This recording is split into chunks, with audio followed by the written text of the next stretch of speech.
Bonjour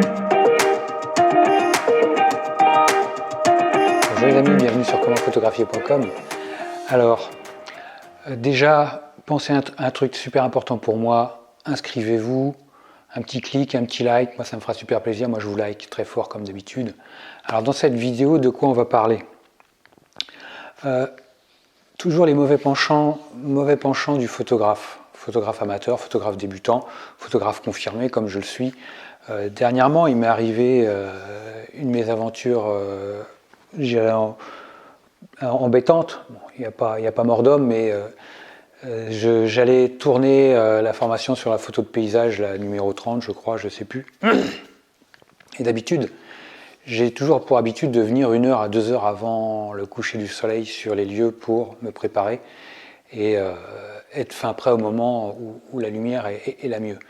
Et surtout, se préparer, faire attention, je dirais, préparer le matériel, préparer ce pourquoi, quelle photo on veut faire, ou quelle photo au pluriel on veut faire.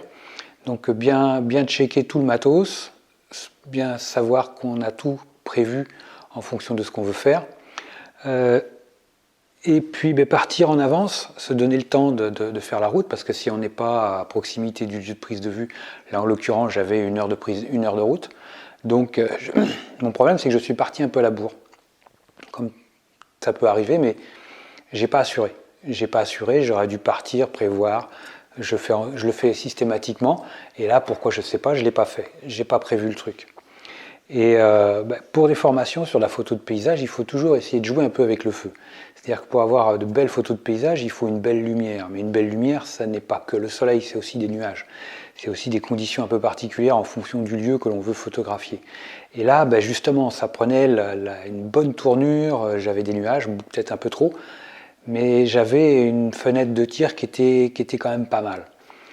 Et puis malheureusement, je ne suis pas parti suffisamment de bonne heure. Ce qui fait que le ciel était très couvert, et j'ai eu une fenêtre de tir, j'irai 1 heure avant le coucher du soleil, 1 heure 3/4 d'heure avant le coucher du soleil. Il y a une petite fenêtre de tir, une trouée dans les nuages qui s'est faite juste pour laisser passer le soleil, qui est venu éclairer le ciel, les nuages par en dessous d'une manière géniale. Mais le problème, c'est que j'étais dans des embouteillages dans ma bagnole à regarder ça. J'étais pas sur le lieu de prise de vue pour ça, quoi. Et j'enrageais, j'étais vraiment flippé de voir que j'avais un truc super et j'étais à 2 km du lieu, quoi. Donc, et encore à vol d'oiseau, j'étais à 500 mètres parce qu'il fallait juste que je fasse un tour pour pouvoir l'atteindre. Ce qui fait que quand je suis arrivé sur place, le soleil, les nuages, la trouée dans les nuages qui avaient laissé passer le soleil, la trouée s'était refermée. Et je me suis retrouvé avec tout mon matériel à regarder un ciel gris et moche, quoi. Et puis 3/4 d'heure de route pour des prunes, quoi. Surtout au prix de l'essence à l'heure actuelle. Donc c'est vraiment, faites attention à ça, soyez prévenants, prévoyez toujours du temps pour vous déplacer, une marge d'erreur.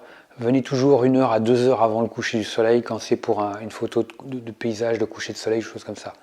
Comme pour du lever de soleil, venez toujours 1 heure ou 2 avant.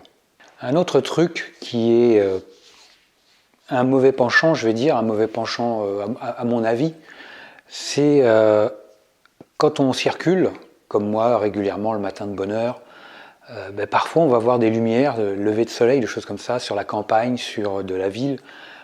Par moment, on va passer un instant T, on aura une lumière qui va être extraordinaire. Bon, le problème, c'est qu'on va être sur de l'autoroute, on va être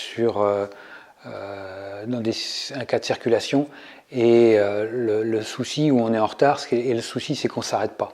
On se contente de passer, de voir cette lumière, de voir un lieu, une lumière, ou les deux, et on passe sans s'arrêter, et au mieux, on va prendre le téléphone en conduisant de manière complètement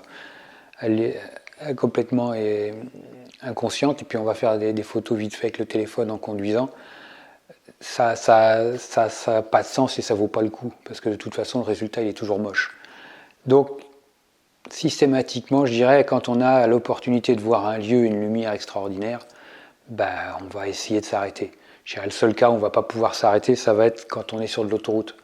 On ne va pas s'arrêter sur la bande d'arrêt d'urgence pour faire des photos parce qu'on a un superbe lever de soleil, coucher de soleil avec une superbe vue. Parce que là, c'est de l'inconscience folle, quoi.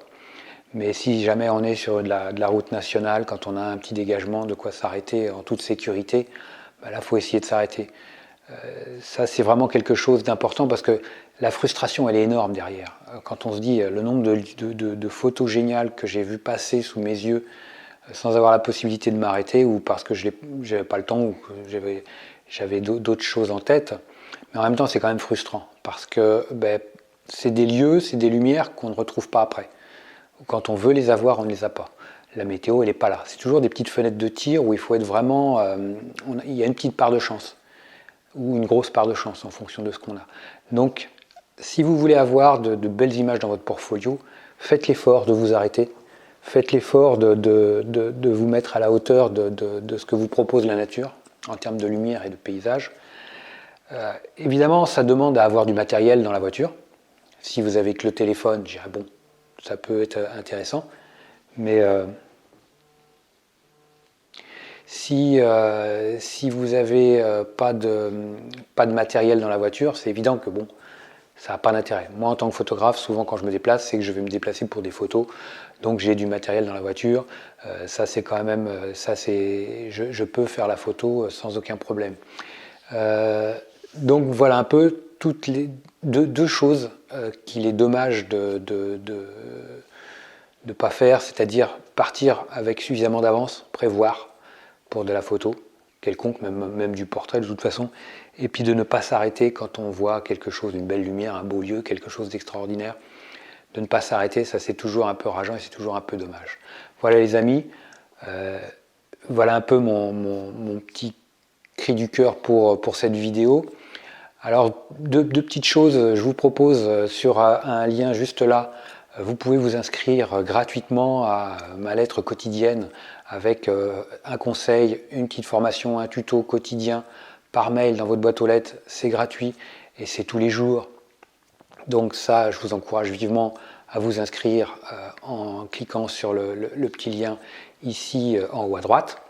Ensuite, dans la description, juste en bas, vous avez un lien vers ma page où il y a mes formations sur la photo. Alors, actuellement, vous avez 50% de réduction sur mes formations avec le code 5050 qui s'affiche.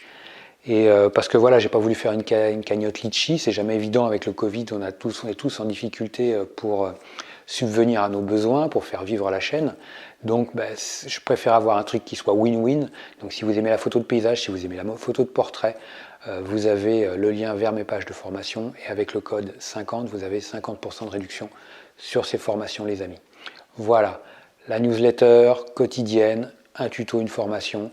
C'est cadeau, c'est pour vous, c'est aussi le moyen de partager ensemble au quotidien. Ça, c'est quelque chose de génial et j'ai de super retours avec ceux qui sont déjà inscrits. Voilà, n'oubliez pas, inscrivez-vous à la chaîne. Pour moi, c'est super utile pour me prolonger un peu l'activité et c'est du soutien important. Et n'hésitez pas également, surtout, à laisser un like pour cette vidéo. Moi, je vous like très fort et je vous dis à très vite. Ciao!